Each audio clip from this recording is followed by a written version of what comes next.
नमस्ते, मी Snehal गरपणकर. SP9 मराठीमध्ये आपलं पुन्हा एकदा स्वागत. तर पाहूयात आजच्या ब्रेकिंग न्यूज.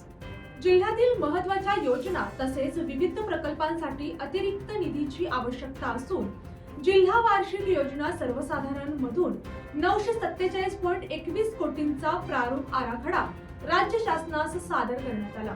या प्रारूप आराखड्याच्या मंजुरीबाबत राज्यस्तरीय बैठक राज्याचे मुख्यमंत्री देवेंद्र फडणवीस यांच्या अध्यक्षतेखाली दिनांक 12 फेब्रुवारी रोजी दुपारी 2 वाजता दूरदृश्य प्रणालीद्वारे संपन्न झाली. तर पाहूयात आजची सविस्तर बातमी. बैठकीत राज्याचे आरोग्यमंत्री तथा कोल्हापूर जिल्ह्याचे पालकमंत्री प्रकाश आंबेडकर यांनी विभागीय क्रीडा संकुल मनपा कार्यालयाची शेंडा पार्क येथील नवीन इमारत यासह जिल्ह्यातील लोकसंख्या वाढीमुळे आवश्यक सोयी सुविधांसाठी अतिरिक्त निधींची मागणी केली. यानुसार राज्य शासनाकडून तो निधी मिळणार असल्याचेही त्यांनी सांगितले. यावेळी मुंबई येथील बैठकीत उपमुख्यमंत्री सुनेत्रा पवार, वैद्यकीय शिक्षण मंत्री हसन मुश्रीफ उपस्थित होते.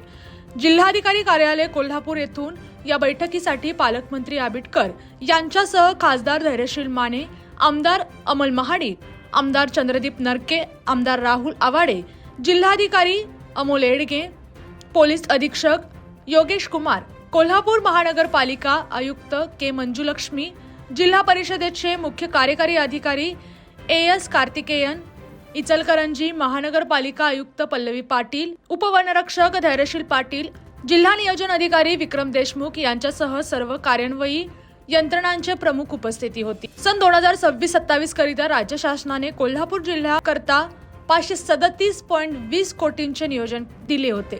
त्यामुळे कोल्हापूर जिल्हा प्रशासनाने पालकमंत्री प्रकाश आंबेडकर यांच्या मार्गदर्शनाखाली अतिरिक्त 410 कोटी रुपयांचा आराखडा तयार करून शासनास 947 कोटी रुपयांचा आराखडा आजच्या बैठकीमध्ये सादर करण्यात आला. बैठकीत जिल्ह्यातील प्रारूप आराखड्याचे सादरीकरण जिल्हाधिकारी अमोल येडगे यांनी केले.